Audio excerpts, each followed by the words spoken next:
Assalamualaikum warahmatullahi wabarakatuh. Perkenalkan, nama saya Naila Zahra Iriani dari kelas 2 Rek AMGT 4 dengan NIM 230304198. Di sini saya akan menjelaskan sedikit materi dari pertemuan 2 hingga ke-7 dari mata kuliah pengantar manajemen yang dipimpin oleh dosen pengampu Pak Hikmat Tata Inggo SMBA. Selamat menyaksikan. Pada materi di bab kedua ini tentang konsep dasar manajemen bisnis ini, kita pertama mempelajari tentang organisasi dan manajemen.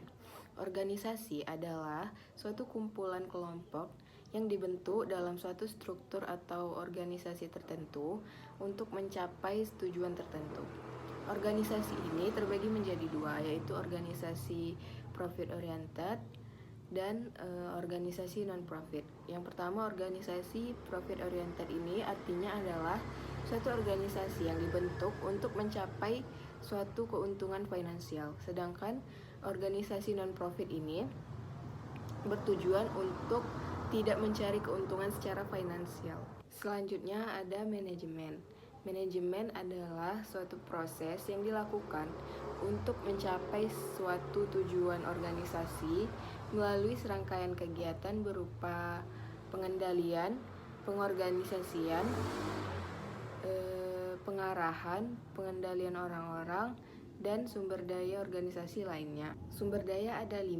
Yang pertama sumber daya manusia, yang kedua sumber daya fisik, yang ketiga sumber daya informasi, yang keempat sumber daya keuangan, dan yang terakhir sumber daya alam.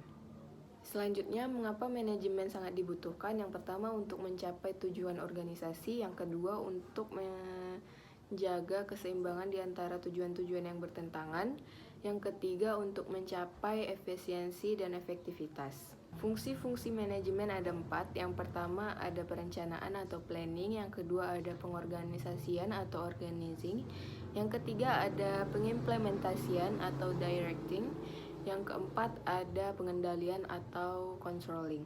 Fungsi operasional dari manajemen ada 4. Yang pertama ada manajemen sumber daya manusia, yang kedua ada manajemen pemasaran, yang ketiga ada manajemen keuangan, dan yang terakhir ada manajemen produksi atau operasional.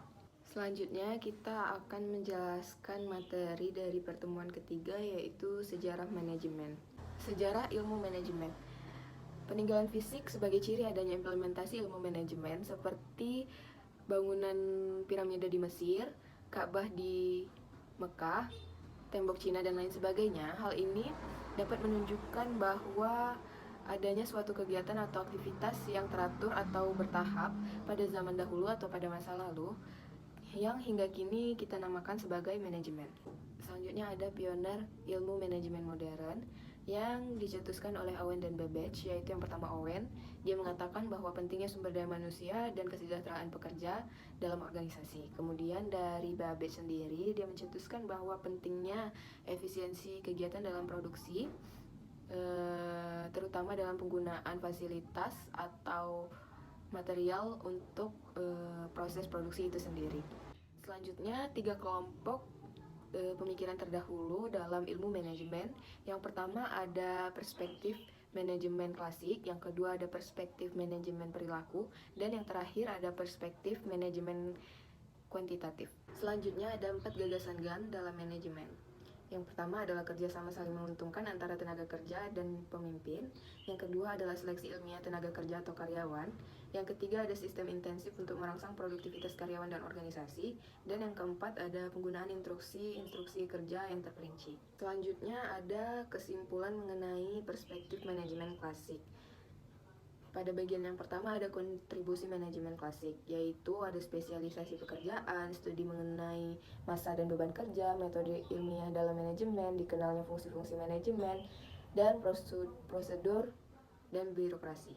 Selanjutnya, keterbatasan manajemen klasik, yaitu kurang memperhatikan aspek kemanusiaan pekerja, seperti motif, tujuan, perilaku, dan lain sebagainya. Selanjutnya, saya akan membahas materi pada pertemuan keempat, yaitu perkembangan ilmu manajemen dan manajer dalam kegiatan manajemen. Peran manajer dalam suatu organisasi, yang pertama adalah manajer adalah salah satu subjek dari kegiatan manajemen. Yang kedua, manajer adalah orang yang menjalankan kegiatan manajemen. Yang ketiga, manajer merupakan salah satu individu yang bertanggung jawab secara langsung untuk memastikan pekerjaan tersebut terlaksana dengan baik oleh anggota manajemennya atau anggota organisasinya. Selanjutnya peran manajer dalam organisasi yaitu untuk mencapainya salah satu tujuan organisasi dengan efektif dan efisien. Selanjutnya, apa peran manajer? Yang pertama, manajer bekerja dengan melalui orang lain. Yang kedua, manajer memadukan dan menyimbangkan tujuan-tujuan yang saling bertentangan dan menetapkan prioritas-prioritas. Yang ketiga, manajer bertanggung jawab dan mempertanggungjawabkan. Dan yang keempat, manajer harus berpikir analisis.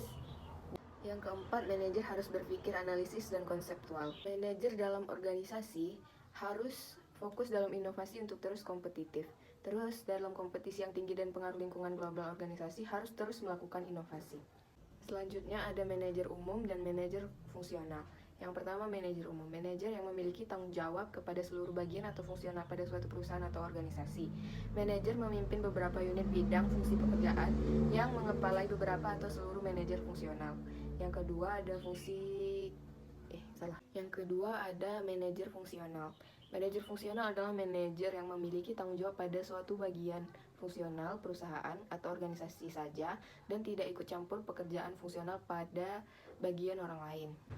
Selanjutnya ada tingkatan-tingkatan dalam manajemen. Yang pertama adalah manajemen tingkat puncak, yaitu biasanya terdiri dari direktur utama, presiden direktur atau wakil direktur. Yang kedua ada manajemen tingkat menengah, terdiri dari para manajer, kepala divisi atau departemen atau kepala cabang. Yang ketiga ada manajemen supervisi, yaitu biasanya terdiri dari tenaga kerja tingkat bawah seperti buruh, pekerja bangunan, dan yang lain-lainnya. Selanjutnya saya akan membahas materi pada pertemuan kelima, yaitu tentang lingkungan bisnis dan bisnis internasional. Lingkungan bisnis terdiri atas lingkungan eksternal, yaitu terdiri dari segala sesuatu yang berada di luar batas organisasi dan mempengaruhi organisasi tersebut. Lingkungan eksternal memainkan peran besar dalam menentukan keberhasilan atau kegagalan semua organisasi. Lingkungan dapat menjadi faktor pendukung maupun penghambat organisasi. Batas organisasi adalah batasan yang memisahkan organisasi dari lingkungannya atau lingkungan eksternal. Organisasi sebagai bagian dari lingkungan. Organisasi berada dalam sebuah lingkungan bagian dari lingkungan. Kegiatan organisasi akan merubah lingkungan dan juga sebaliknya lingkungan akan mendorong perubahan pada organisasi. Lingkungan internal organisasi.